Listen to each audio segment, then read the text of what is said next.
Yang mulia, Majelis Hakim Mahkamah Konstitusi yang saya hormati,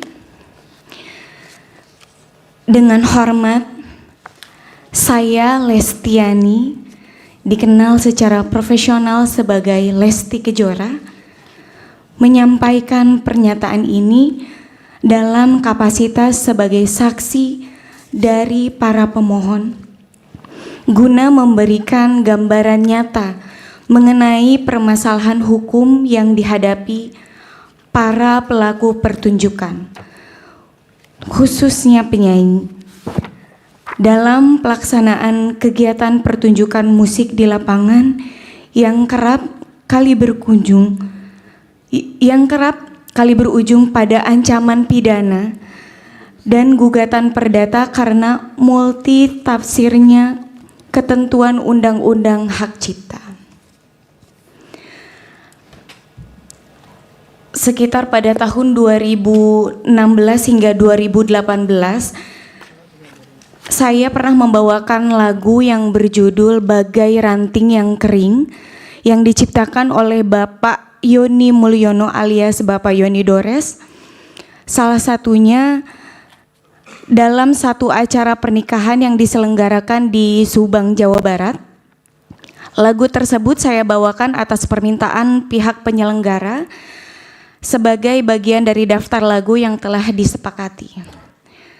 Video-video dari pertunjukan tersebut kemudian diunggah oleh pihak lain, penonton atau penyelenggara, ke sosial media atau di kanal digital yang dikenal YouTube, serta terdapat beberapa unggahan yang berisikan materi berupa foto saya yang ditempelkan sebagai thumbnail atau cover dari video lagu-lagu ciptaan dari Bapak Yoni Dores.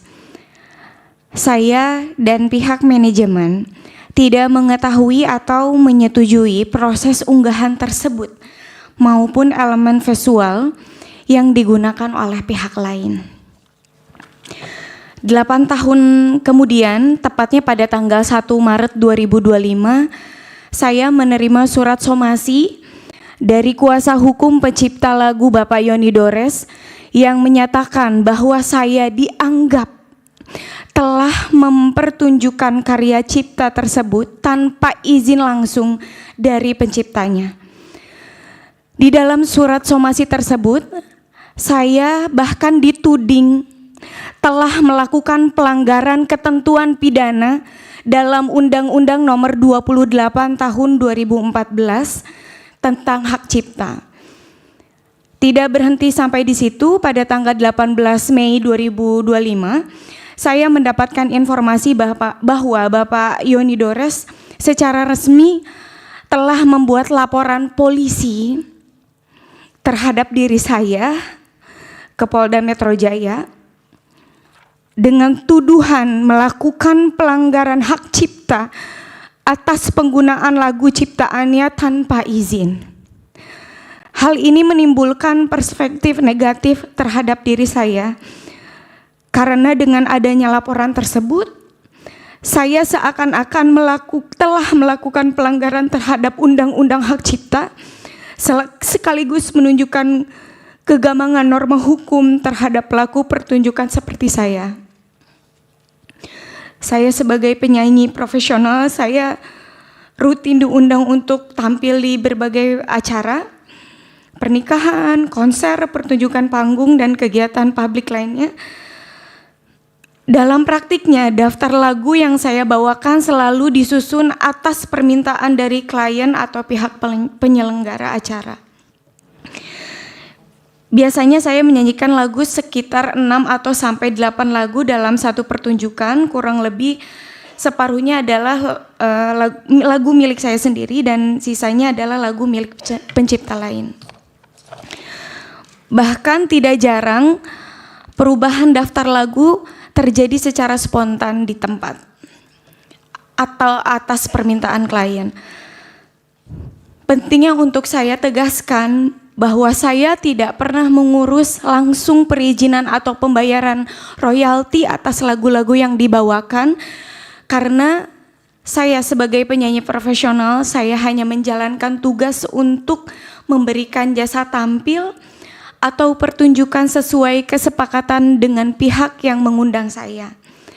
Sebagai penyanyi, saya tidak memiliki akses maupun kapasitas untuk mengetahui variabel-variabel komersil yang menjadi dasar perhitungan royalti seperti jumlah penonton, harga tiket, atau skala dan kategori acara sebagai yang dipersyaratkan dalam sistem lisensi yang berlaku menurut peraturan perundang-undangan.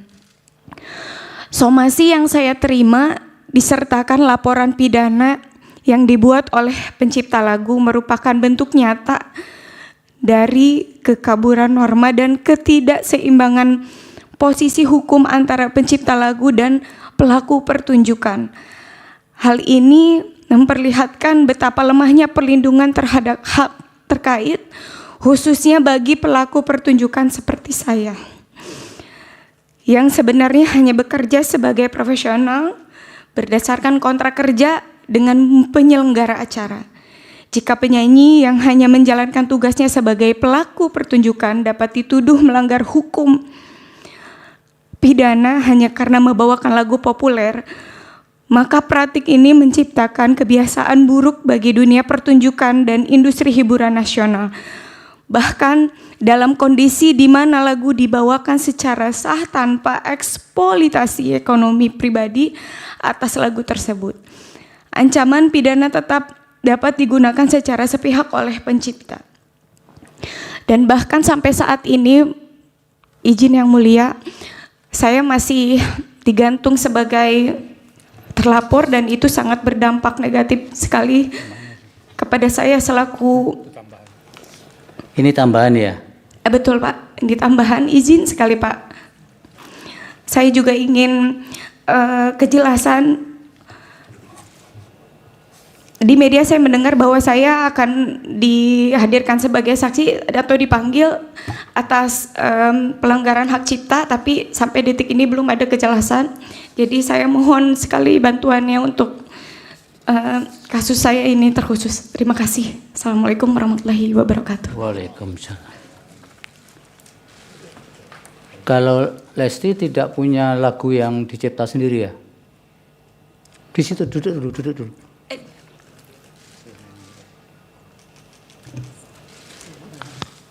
Punya lagu ciptaan sendiri tidak? Punya Pak. Seperti apa lagunya coba biar kami dengar. Kalau yang lagu lain jangan dinyanyikan, iya, karena sedang disengketakan kan. Kalau ciptaan sendiri kan boleh. Coba satu bait aja. Angin sampaikan padanya betapa rindu ini menyiksaku. Itu memang harus saya tanyakan ke manajemen karena saya nggak pernah mengurus tentang royalti. Dan tadi yang mulia juga menanyakan, apakah Anda tahu royalti sudah dibayarkan kepada pencipta? Jujur begini yang mulia. Seperti yang Lesti adik tadi bercerita, kami ini 11-12 sama badut sulap. 11-12 sama badut sulap, badut Ancol, ya yang mulia bisa berpikir. Apa aja, kami ini di atas panggung, apalagi yang bukan dikenal banyak kalangan luas, contohnya band Top 40 atau band-band cafe yang tidak dikenal luas, tidak punya fans. Ya apalagi kalau kita tidak menjual jasa yang mulia, cuma jasa itu aja yang kami punya. Kami punya keahlian main gitar, ya kami jual dengan suara gitarnya. Kami punya keahlian main bass, ya kami jual dengan suara bassnya. Kami bisa bernyanyi, ya itulah yang kami jual, itulah yang kami latih dari kecil. Bahkan mungkin ikut kursus, bahkan untuk mencapai seperti Lesti, untuk bertarung di TV nasional, mungkin dia harus jaga makanan, nggak boleh yang minyak, nggak boleh yang sembarangan. Itu untuk supaya dia mendapatkan kualitas yang luar biasa sehingga jasanya bisa dijual kepada masyarakat luas. Untuk kami bisa tahu apakah royalti sudah dibayarkan kepada pencipta, jujur yang mulia, kami tidak tahu. Tapi kami punya harapan itu sehingga kami mencantumkan di dalam kontrak bahwa segala sesuatu atau pembayaran royalti itu harus dibayarkan oleh penyelenggara. Dan saya rasa sebagai performer itu sangat-sangat cukup untuk memberitahukan atau berpihak pada seorang profesi pencipta yang mulia. Dengan kami memberikan petunjuk seperti itu di dalam kontrak kami yang harus ditandatangani itu, menurut saya itu lebih dari cukup gitu loh. Karena memang kami performer, saya yang mewakili penyanyi, sangat-sangat ingin pencipta itu mendapatkan haknya dan hidup layak. Kenapa saya bisa bilang begitu yang mulia? Saya sedih, jujur saya sedih, ini sedikit curhat aja, saya harus menyampaikan ini biar tidak lupa yang mulia. Saya banyak mengcapture DM-DM yang masuk ke Instagram saya, di mana DM-DM ini membuat hati saya sedikit terusik dan sebenarnya sedih yang mulia. Kalau tadi yang mulia nanya, apakah kreativitas itu bisa terjadi tanpa kolaborasi? Mungkin 0,01 sekian persen yang mulia. Karena sebuah lagu hakikatnya tidak bisa berdiri sendiri begitu mau selesai produksi dan dilempar ke masyarakat luas yang mulia. Butuh peran banyak tangan, butuh jasa banyak orang untuk sebuah lagu itu bisa dari genjrengan di kamar sampai genjrengan di studio hingga masuk ke album rekaman. Itu tahap-tahapnya butuh bantuan banyak tangan yang mulia. Itu entah berapa jasa, kalau semua bisa teriak untuk minta keadilan mungkin tambah rumit yang mulia. Saya sedih, saya harus mengcapture sebanyak, ini hanya sebagian kecil. Saya bacakan sebentar yang mulia. Permisi Kak, saya mau mencoba berjualan lagu di sini. Saya berumur 34 tahun dan sudah ratusan lagu yang saya ciptakan semenjak SMP. Tapi sama sekali belum terekspos karena tidak memiliki koneksi ke dunia musik. Jujur saja saya mulai menyerah dengan mimpi saya. Mohon bantuannya, siapa tahu kakak berkenan menolong untuk membeli lagu ciptaan saya. Untuk harga dan ketentuan lainnya bisa kita bicarakan lebih lanjut. Terima kasih sudah berkenan membaca. Lalu saya harus balas apa yang mulia? Dengan kejadian seperti ini jujur saya balas, semoga ada kesempatan untuk kerjasama. Tapi dunia musik sedang tidak baik-baik saja. Saya takut untuk menerima lagu. Semoga ke depan konflik para pencipta lagu ini bisa selesai. Karena saya sangat memahami yang mulia, kolaborasi itu sangat tidak bisa dihindari. Mungkin di luaran sana netizen bilang,